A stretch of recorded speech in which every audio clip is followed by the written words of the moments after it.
So, not this weekend, but the next weekend of the 28th, 29th of September, there's going to be quite a lot of 9th activity all around the Netherlands and Belgium.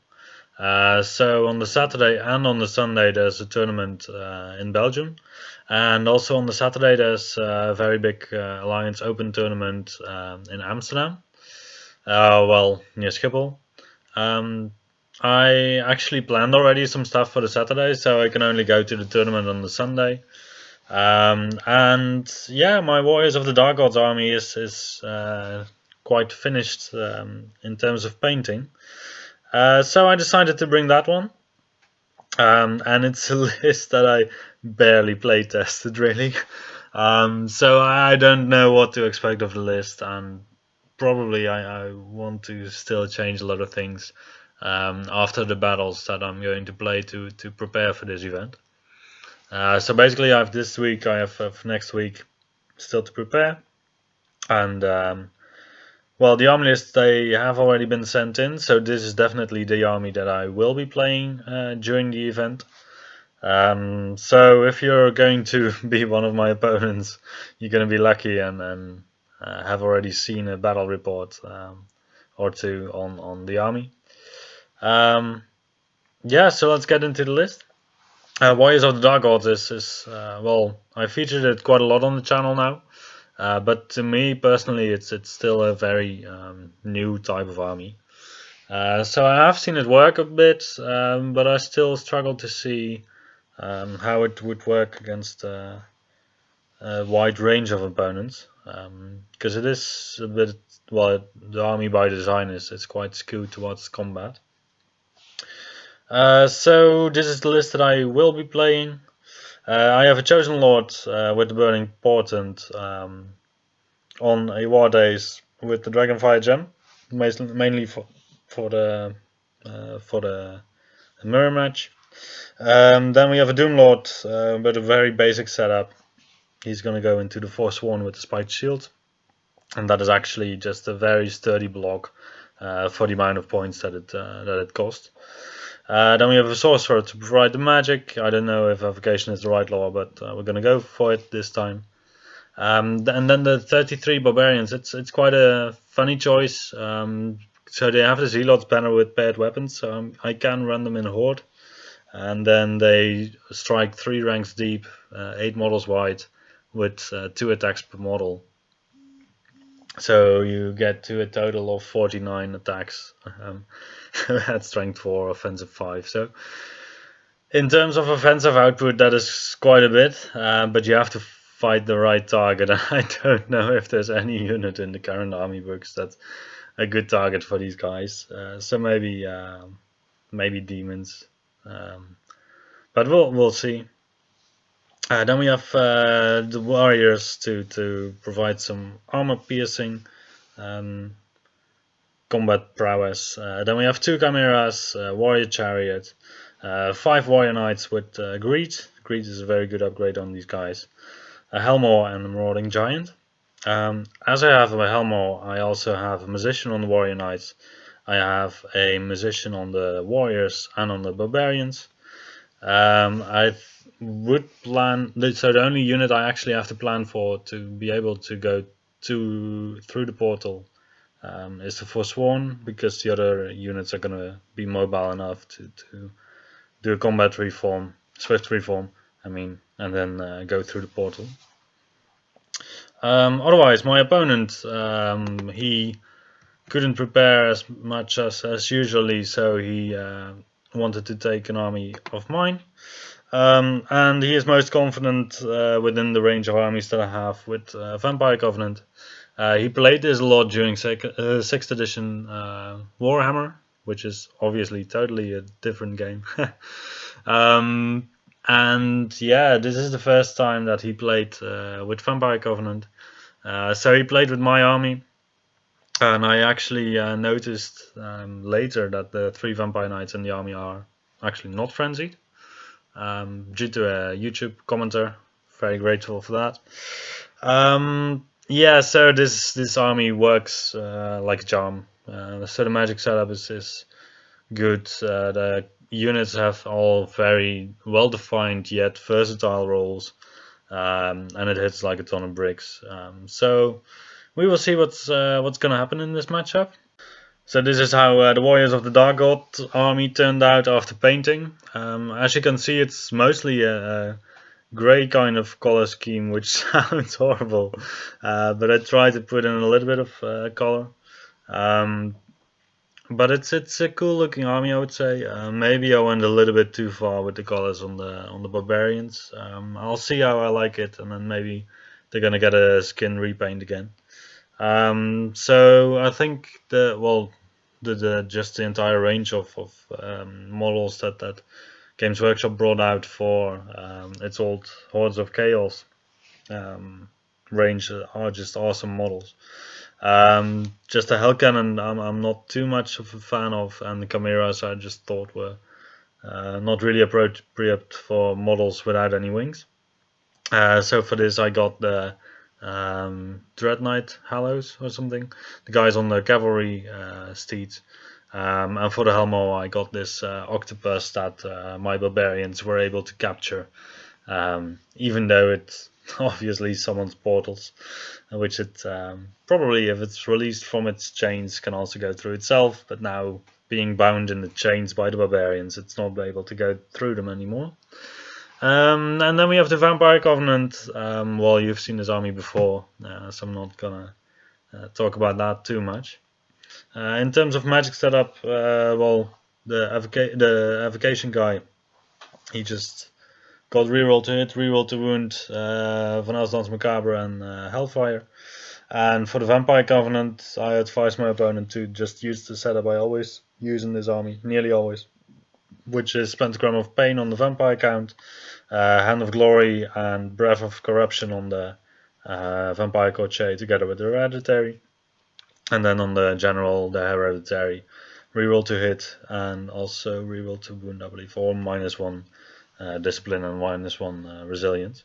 So let's get into the battle. I don't really know why this video actually turned out to be so incredibly long, because we just have two combat armies that basically they just want to get into battle and smack up each other.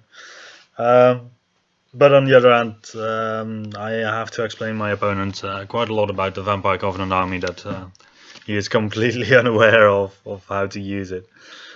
So we just played frontline clash without any secondary objective, just to keep it just easy. And there's a couple of tricks that you can do with Vampire Covenant, also objective wise, such like regrowing your units just to get the extra movement to or the distance to get your unit in deployment zones and stuff like that. So we're gonna not see that today. So we start with deployment. My opponent started deploying, and as you can see, he first deploys the skeletons. I think that's yeah. I believe I also do that quite often myself. Just that I end up deploying the skeletons quite early. Sure, this gives away to your opponent possibly where your army is going to be. And with most armies, I would say that this is quite disadvantageous. But with the Vampire Covenant, anyway, you're gonna build a little bit of a combat castle. And well, whether it's on the left side of the hill or on the right side of the hill, it doesn't really matter for me as an opponent, because I'm gonna wait with my least mobile units till the end anyway. And if you, as a Vampire Covenant player, start just placing your support pieces first, then you lock yourself way more into the rest of your deployment, and you might get into trouble later with spacing of your units also. And the support pieces in your Vampire Covenant army are actually the very important hard-hitting pieces. So maybe, well, in this list it's the same case. Like, you have these skeleton blocks and one skeleton block with Court of Damned, and those are very sturdy blocks in terms of defense and the kind of damage that they can handle. But the other blocks, the Winged Reapers, the Coach, the Varkalak to Vampire Count. They're the really offensive pieces actually. And it's very important to get them at the right place at the right time. So I actually should also be talking about my Warriors of the Dark Gods army. So I really like the chimeras in this list. So mostly also because you can just put them down as first drops, and they have movement. They have March 20 anyway when they don't have wings, so they can go anywhere they want still. And otherwise, I found that the giant is something that I believe is just something I can put down and start without dedicating my army to a specific place. And the Helmor also is an extra drop. I like these drops that don't really give away yet what you're gonna do, whilst you, with every drop, you kind of force your opponent to give away his battle plan. So maybe this is not how you should play Warriors of the Dark God. I noticed that there's different ways of playing Warriors of the Dark God, and one of them is just rushing at your opponent and just trying to smash through. That is not my way to play, because I educated myself in the sense that I started playing with Dread Elves, and I base all of my other play styles on my Dread Elf experiences, really. So yeah, this Helmor is something that really enables this style of play for Warriors of the Dark Gods. Just trying to threaten your enemy, to zone him effectively, to make him not go where you don't want him to go. But I must say that I really missed the ranged output, even minimized ranged output of such armies. So on the picture here on the left, the Warrior Knights are actually standing on the hill. I still use 3-dimensional terrain just because I also find that it looks better. But occasionally it gets you a little bit into trouble in terms of distances and such. So I think for tournaments it's always good to have 2D terrain beneath you, 3D pieces at least. So yeah, the Warrior Knights, they're actually just on the hill, and the markers, they indicate the front of the unit. So they're actually like 2 inches more backwards. So I took first turn. I think it's still a good initiative against my opponent. Just to be able to put the pressure on, and also put my Helmor markers out first, as quickly as possible. Yeah, and what you also see me do is put the barbarians on a wider movement tray. I deployed them first 5 wide, because my Chaos Lord has Pride, so he has minimized leadership rolls, minimized discipline rolls. And I thought that maybe I would be steadfast against my opponent, but the prime target is gonna have more ranks than me, and the other targets are gonna have no ranks practically, so I'll be steadfast anyway. So I might as well already be in Horde formation. Also, what I should point out is that there's already some Helmor tokens on the field. So one is the one that I pre-bought for my army list, which is in front of my opponent's Dark Coach. The other one is just a little bit below the Chimera on the left, close to the hill, next to the Warriors. So I like to place my tokens in a sense that multiple units can actually enter them.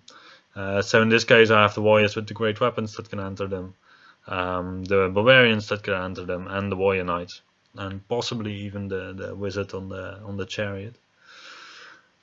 So yeah, the Forsworn, they just went full forward because I believe I have to get as much mileage out of this unit this game as possible.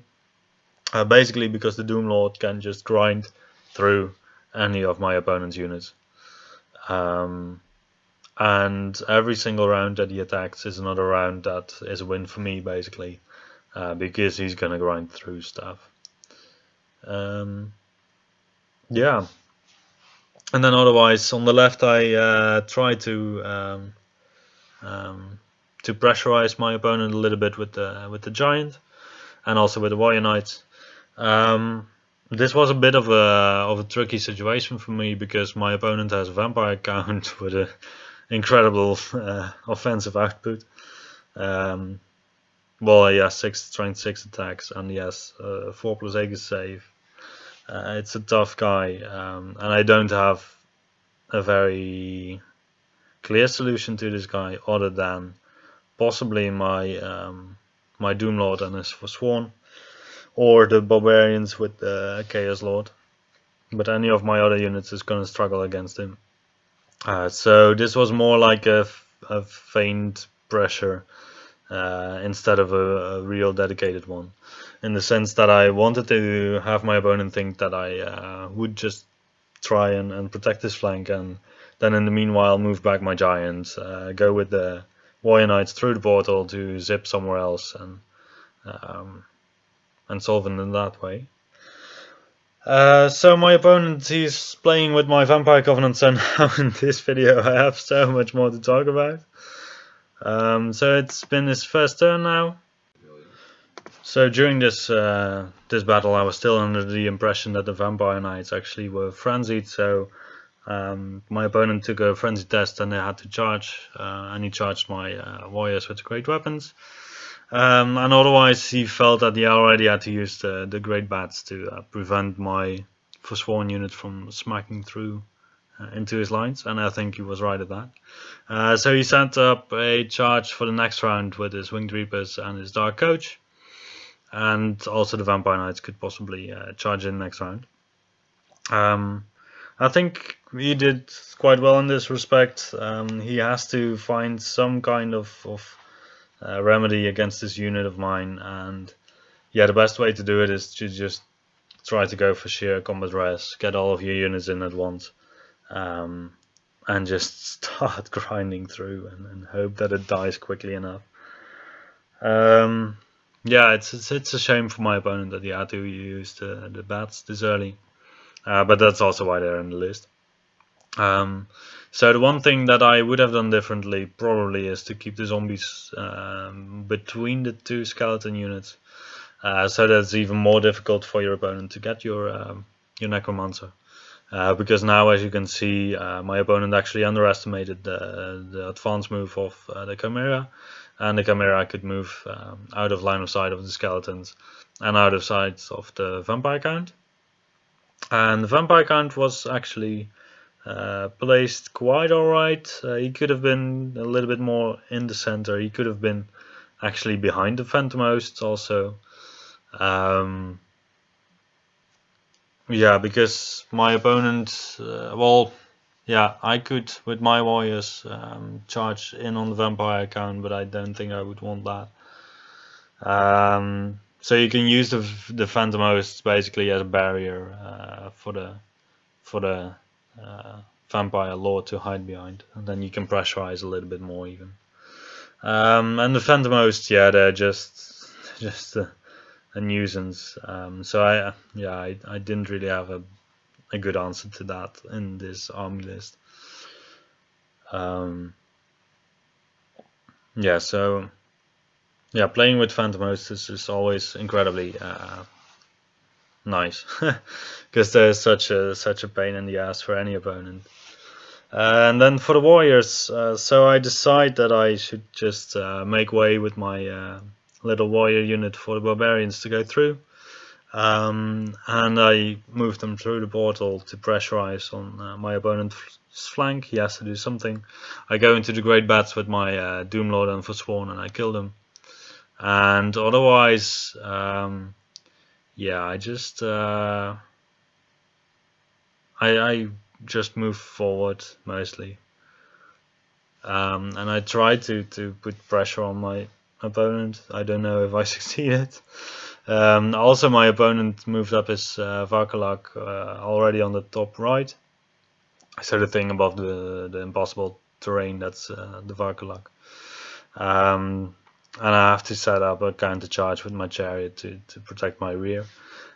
So at this point, this Varkalak is still an issue, but as you can see, I put down a third portal a little bit to the right of the chariot, so that next round I could, well, probably the barbarians are either going to move all the way down, or they're going to charge something. and then the 2 chariots, they can move through the portal, basically leaving my back line just completely empty. So I don't have to even worry about the Varklak anymore. And then it's my opponent's turn. He tries to charge in with the Winged Reapers, with the Dark Coach and the Vampire Knights, and only the Coach and the Vampire Knights make it in. So these Winged Reapers, they rolled like a 4 on Swift Strike, whilst they needed a 5. So that's bad luck, but it can happen. So yeah, everything is in my front there, so I do have my parry, which is great.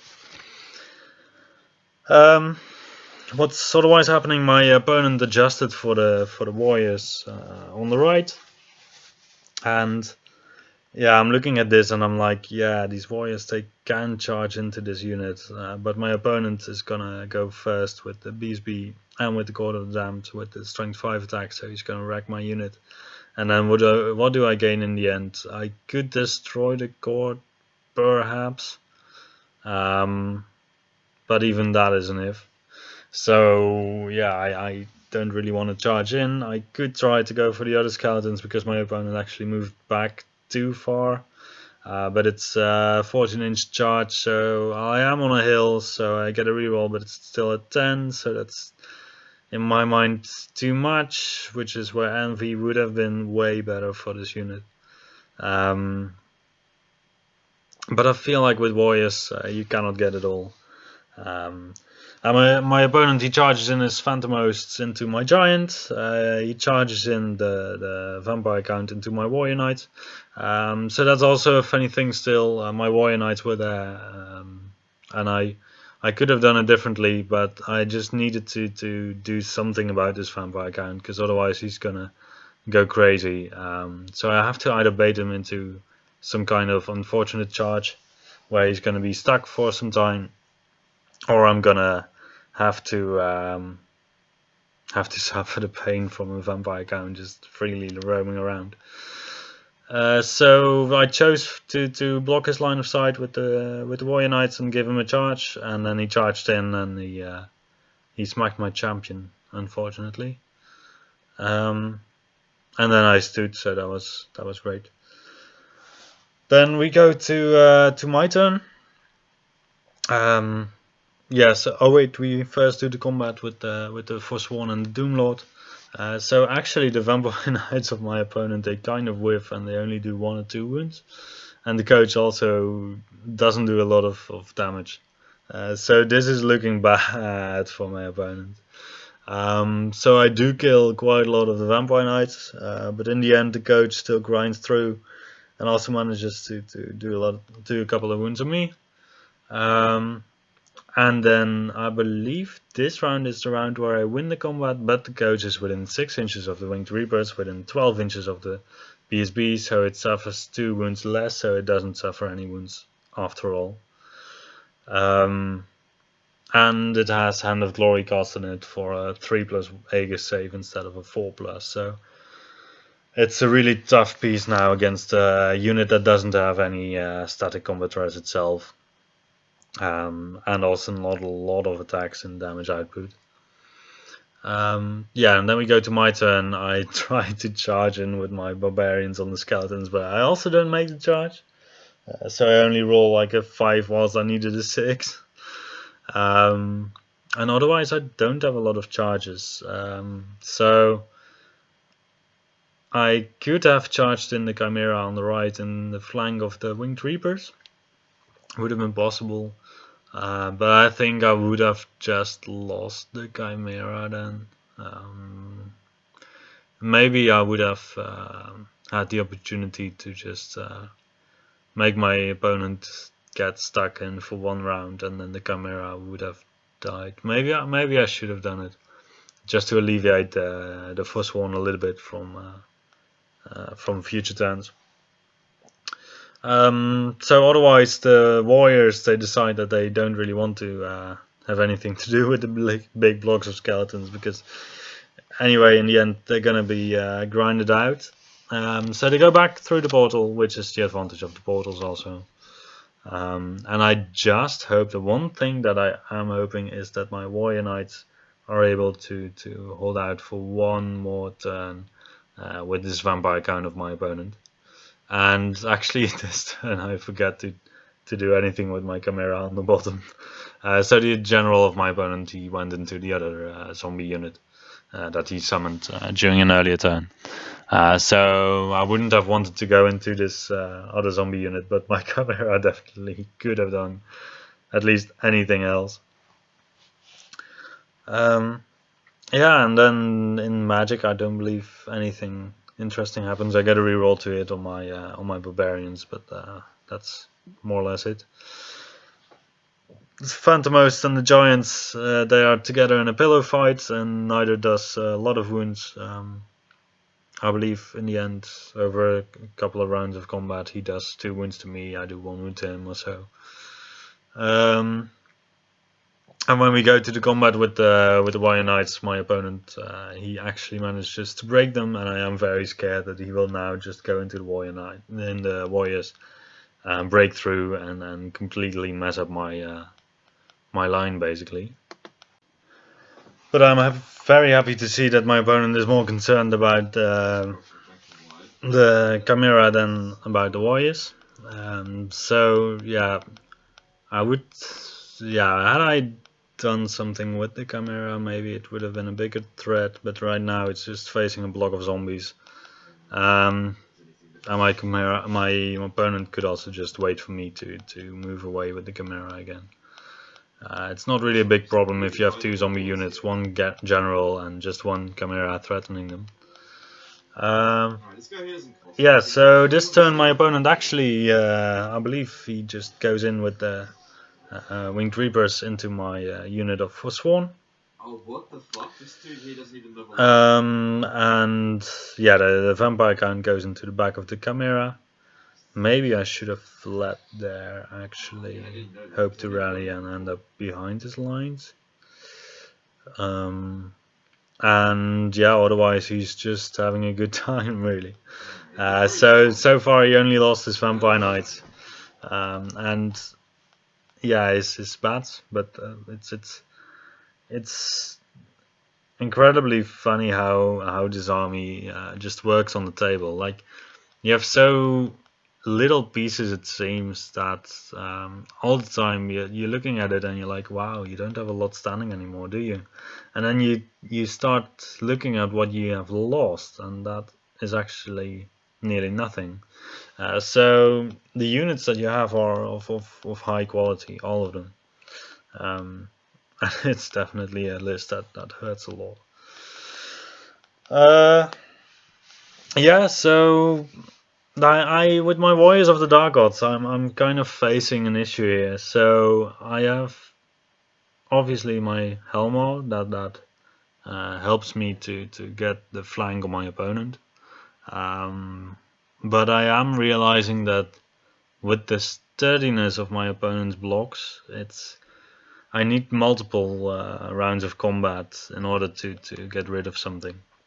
So, for example, if the barbarians go into the skeletons, the big block of 45, then I'm gonna need more than 1 round to solve that problem. So I would have to lock up my opponent's other units in some way to make sure that he doesn't counter charge and get my barbarians off the field with a very potent counter charge.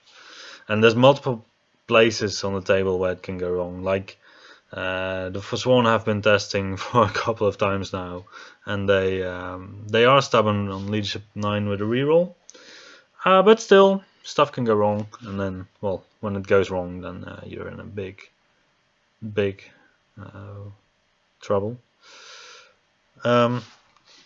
Yeah, so about the Helmo, whenever I put a unit on another side, then my opponent can just adjust his units to the biggest threat in my army and ignore the rest, really. So I have a bit of feeling that I have 2 units mostly in this army, the Barbarians and the Doomlord with the Forsworn. Once one of these is locked in combat, then my opponent can very easily respond to what I'm putting beside him. Um, and it's incredible how tough these units are that are grinding out against each other, like this Forsworn with the Doomlord, Dark Coach, and the Winged Reapers. Because basically that's just a part of the table that's that's not being used right now. So actually, now I think about it, maybe I should have just put the barbarians through the portal and all the way on the right side of the hill to go for a rear charge on the Dark Coach of my opponent, just to rip apart the army a little bit more piece by piece. But I was very eager actually to see what these barbarians would do against this big block of skeletons.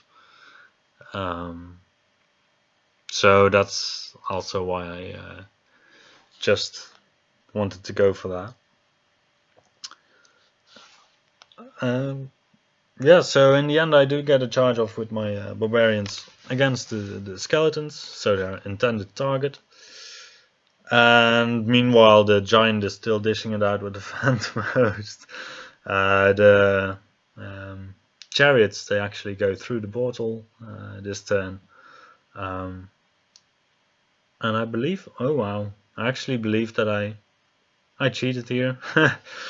Because you can only have one unit coming through one single portal per turn. I believe I just, oh wow, I just put 2 chariots in one portal in one go. Oh my god. I do remember that I found it highly incredible how these 2 chariots just were able to go to the other side of the field, and I was like, oh wow, Helmo was really good. But I didn't realize that I actually cheated at this moment, so okay. So my opponent can blame me for cheating if I am still going to turn out to be the top dog in this game. Wow, okay.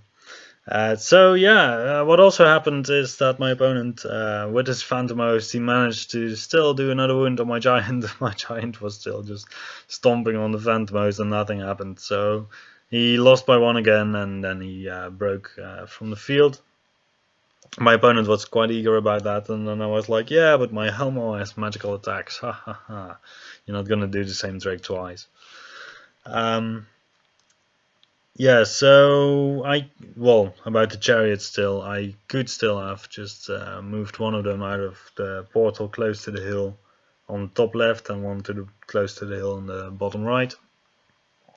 So I would still have been able to maneuver away from the Varklag of my opponent. Just not both of the chariots from the same portal. What is happening otherwise? So we go to combat. I decided to go in on the vampire count with my great weapon Wrath warriors. And I failed to realize that my opponent actually has +1 to hit on these guys in the first round of combat, so he hits me on 2s. And he's hitting first. And he has 6 attacks at strength 6. So he's hitting on 2s, wounding on 2s, and every single wound that he does is just automatically a wound. So I lose 5 guys, and then I only have 7 attacks left to strike on him. And I don't manage to knock him down with that. So I actually have to take a break test, which I fortunately passed, but I was hoping for a better outcome than that. So note to self, don't try to take on big characters with just your great weapon armed warriors. Yeah, I believe they must have some interesting targets, but this was definitely not one of them. Then my barbarians, they went into combat and they won the combat, fortunately. But the armor saves of my opponent was so incredible that I only managed to do something like 15 wounds, including crumbling.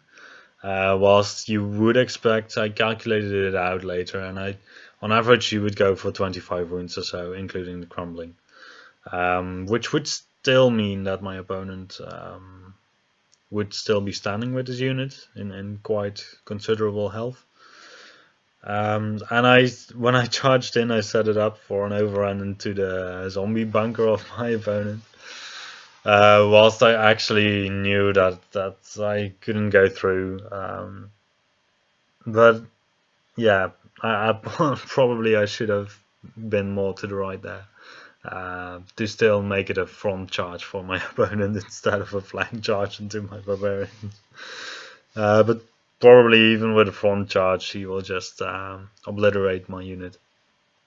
Because once again, with the -2 on agility and -2 on defense, my opponent has a total of 10 attacks between his vampire Korche and the Court of the Damned on my barbarians, with high chances of hitting, 2+2 wound, no armor save, and that's in addition to the impact hits, so he's gonna do a lot of wounds to my unit also. So I might still, if it had been the front, might still have been able to hold, but it would not have been pretty. So yeah, definitely against these the targets that I have been pushing these guys against. It's the thought was that a Chaos Lord with Pride and a unit of barbarians would benefit from the fact that the barbarians they can go deep and then they'll be steadfast. But they die to such an extremely high rate that I don't think it's really feasible. And you could give them a hand weapon shield or a spear and a shield. Probably spear and a shield is the best. But even then, your opponent hits you on force most likely, and then you only have a 5+ armor save with resilience 3, so you're basically a skeleton. And your offensive output is also not that much higher than of a skeleton. So yeah, I think it's a challenging unit to make a decent main army combat block out of. So possibly it's better to just dunk your core points into one big block of warriors and have a good combat threat out of that. Or to go complete MSU and just go for small units, small darts of warriors. But I'm not convinced by the Wrath great weapon ones, or at least not after this battle. Just because I was considering charging them into the skeletons. But if you hit the front of the unit, you still hit against the parry. So the lightning reflexes cancels your great weapons. But then the parry is going to mean that you hit on 4+. So out of your 15 attacks that you have, you're going to hit 7 or 8, and then you're going to wound 6 or 7. And then, yeah, eventually your opponent is probably going to grind you down anyway. Yeah, so I'm not really convinced by this unit. Or otherwise, yeah, maybe with the alchemy law where you can just give them a 2+ armor save in combat. That might work better. But the way I play them now is definitely not how they shine most. So my opponent, he breaks my barbarians from the combat, and I managed to luckily get away. Here Pride does help in providing minimized leadership for rallying. But with these two big skeleton combat blocks that haven't suffered too much and can be re-raised, it's not a real issue for my opponent. Meanwhile, on the right flank, the story continues. My wizard on chariot, he charged into the rear of the dark coach, and then he himself got 3 wounds from the dark coach, and he didn't inflict any. And this turn, not even the 3+ ward save was up, so I believe my my Doomlord actually managed to do 2 wounds to the coach. And yeah, I realized that after I cleaned up the great bats, I should have moved Doomlord to the side of the unit, just because I was expecting a charge from the Winged Reapers. The Winged Reapers are easier to damage with my Doomlord than the coach. So just by grinding through the Winged Reapers, I would have had the combat resolution to make the Dark Coach pop, even with the -1 on combat res from the Winged Reapers. I might have been able to pop the coach through combat res just over the turns. But then again, the Vampiric 3+ of the coach also doesn't really work to my advantage. But then again, my Doomlord is just chucking away, chopping wood. And the Dark Coach is made out of very solid wood. But then again, when we look at the table at this point, yeah, most of my army is kind of ravaged, and my opponent has gotten some wounds here and there. So also the vampire count actually through all of it got 2 wounds out of his 3 wounds, so he's still alive, but he's just barely hanging on. So my opponent was quite worried about this, and then I guaranteed him that it would be fine, just because of the fact that he still has a heal with his BSB, he has Pentagram of Pain that heals you, he has the Necromancer that can heal twice even. So that would be that's nothing to worry about really. And I did manage to charge in with my warrior chariot into the flank of my opponent's zombie bunker, necro bunker, being in contact with the necromancer. So my opponent could have circumvented this by putting the necromancer just one spot to the left, and then my warrior chariot would have been just stuck in zombies. And I managed to remove the Dark Coach from its existence, and I could finally reform towards the Winged Reapers. Just, well, these guys, they have been holding on fantastically, the Forsworn. And I don't think I should win this combat, because I still have 1 Forsworn left with 2 wounds left standing. And my opponent just charged in a fresh Varkalak on the rear of my unit to help clean up the Doomlord with the Forsworn. And my Doomlord is not going to be steadfast anymore. So the advantage that I have is that combat res wise, my opponent doesn't bring a lot. So I'm testing just on my own leadership with a -1 or -2 with a reroll. But still, it can happen that you fail it, obviously. But having the Dark Coach gone is quite a relief indeed. Otherwise, my opponent charges in with this skeleton with the cord into my barbarians with Burning Portent Lord, and he prepares for a charge into the Warrior Knight. So the vampire count actually is on a spectral steed, so he could have flown and charged the Warrior Knight, the Warrior Chariot on this turn already. But my opponent deemed it too risky to go in with just 1 wound left.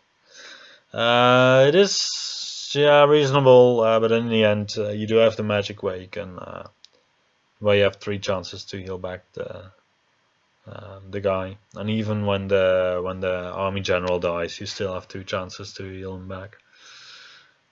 So for the magic phase, that's otherwise also still quite dangerous. It's quite guaranteed that your opponent's gonna have you have 1 wound back at least. So for example, other important spells to be aware of are Hand of Glory, to some extent Pentagram of Pain because it heals the vampire, the Race to heal the vampire, and the last one is the Breath of Corruption, which is also a spell that is highly undesirable to have cast upon any model.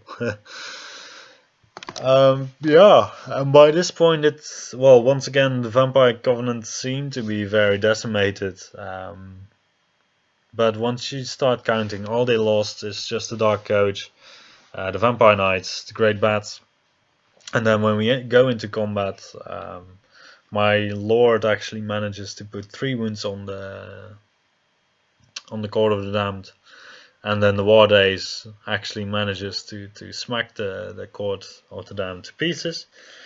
So the Warriors of the Dark Gods, they have about 1,000, yeah, well, about 1,000 points of value.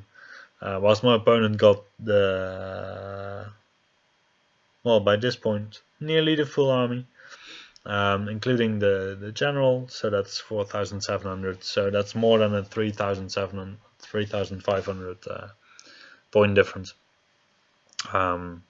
So combined with this, with the secondary objective, if there had been any that he would have scored, then he would have definitely won the game 20-0.